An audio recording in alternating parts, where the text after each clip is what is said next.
Hello everyone, this is Imperator.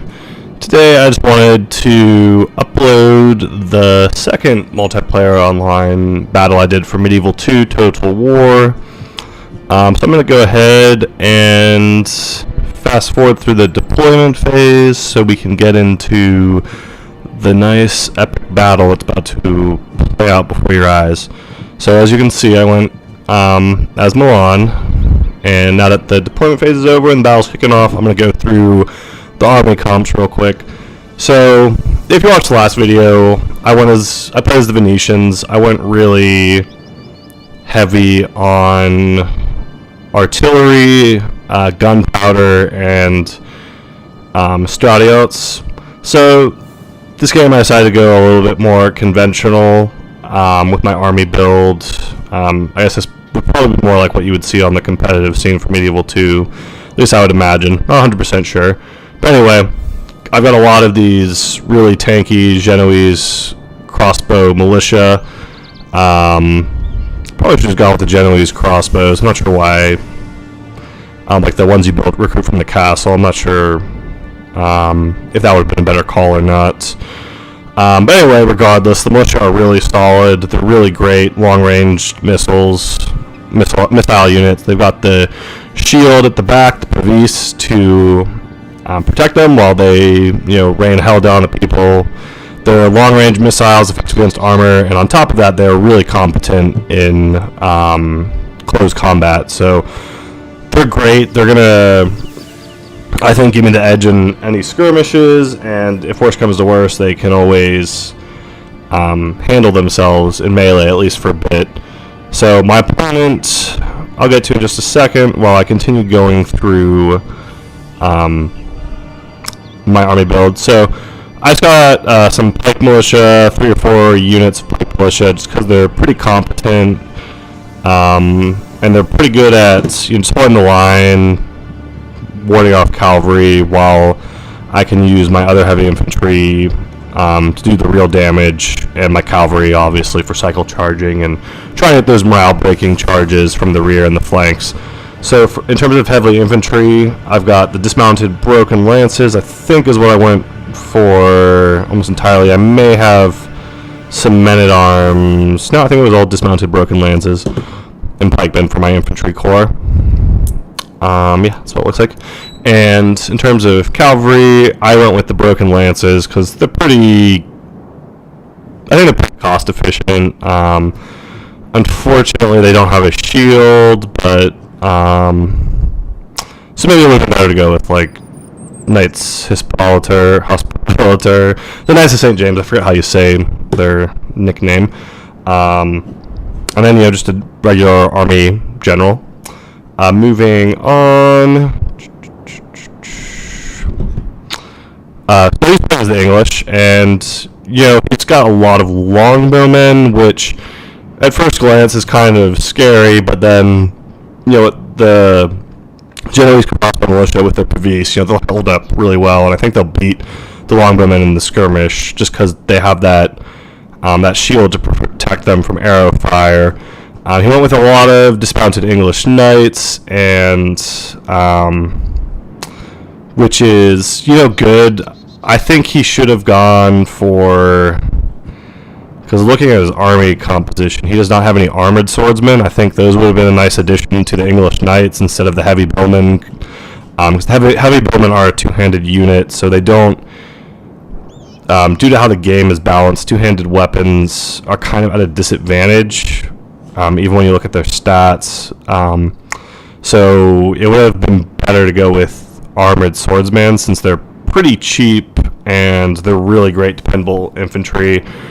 He's got a lot of armored sergeants. I think after the last game he was a little concerned about my cavalry just because of how much it gave me an edge. So he definitely has a lot of spears to deal with that. He brought a culverin and general's bodyguard. And in terms of cavalry, again, he went with a lancer unit, the demi-lancers, which aren't really that great of a cost-effective option, I don't think, due to the lack of a shield. And he's got 3 units of them, and he's kind of overloading them on this left-hand flank. So I'm going to go ahead and get started because we've gone through all the armies and all the unit comps. So I think he's trying to come in and get like a nice charge here. What I'm going to do is, since he's, way too fast. Again, he's committing his cavalry without anything in support, and I think he was trying to catch me off guard. And he did charge this time, like he didn't leave him on the side like he did last time.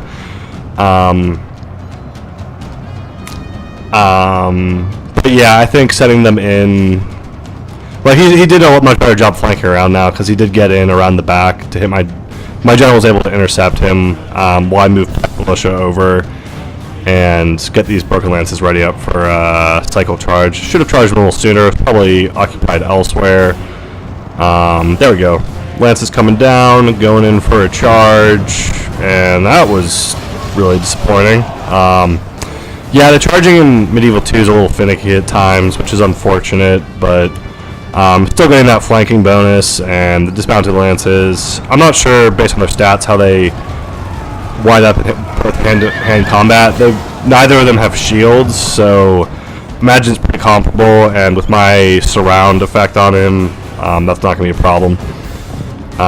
So again, and here we see him committing them into the Genoese crossbow, who again are good in combat, so I don't think he got a good charge off there at all. And as you can tell, like, these Genoese crossbow, they're not messing around. They, with my general, they just routed that unit. So yeah, I think again, overplayed his hand a little with the cavalry.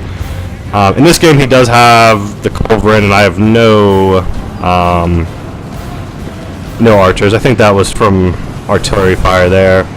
However, I do have a lot of Genoese crossbows, so now that his cavalry are gone, and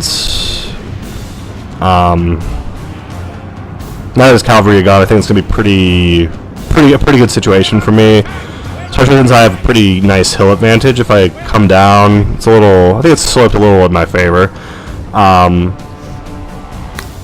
So let's see. I think I'm mostly focused on trying to kill his general and just kind of skirmishing with these longbows. I'm trying to thin out. He moved his longbows back because I think they were losing to the Genoese crossbows pretty heavily. I think he realized that. Like, you can see there's a lot of dead longbows there. So now I'm just trying to take this opportunity to thin out his heavy infantry before I go in, because I think in a straight up fight, his dismounted English knights will probably do really well against my dismounted broken lancers, because they have that armor piercing weapon and a pretty high attack. So yeah, just shooting. It's really, for the most part now, just shooting down his numbers and trying to get a numerical edge. You could see here, I think he actually had the edge in terms of percentage killed. But the percentage killed, he killed with a lot more low value. Like, he killed a lot of pikes with his artillery, and he killed some Genoese crossbows. So in terms of that trade, I think I would always rather lose more numbers, a bit more numbers at the beginning, if it means I have that cavalry advantage. Because that is going to be crucial as the game goes on, being able to cycle charge.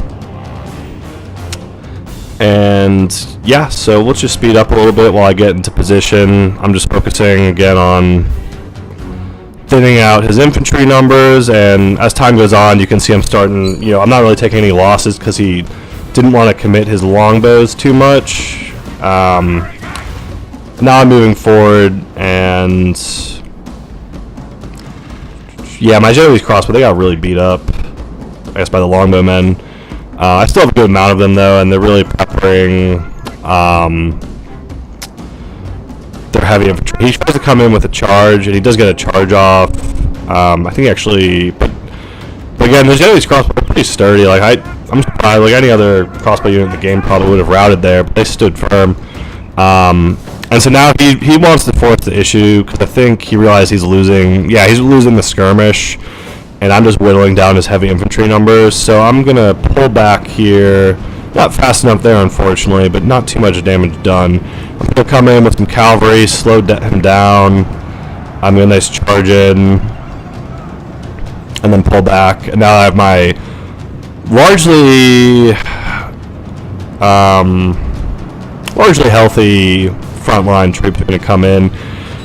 And he's got a lot of armored sergeants who aren't going to really do too well in this situation, because I'm not going to say that charge into them. That was a flank charge. That was fine.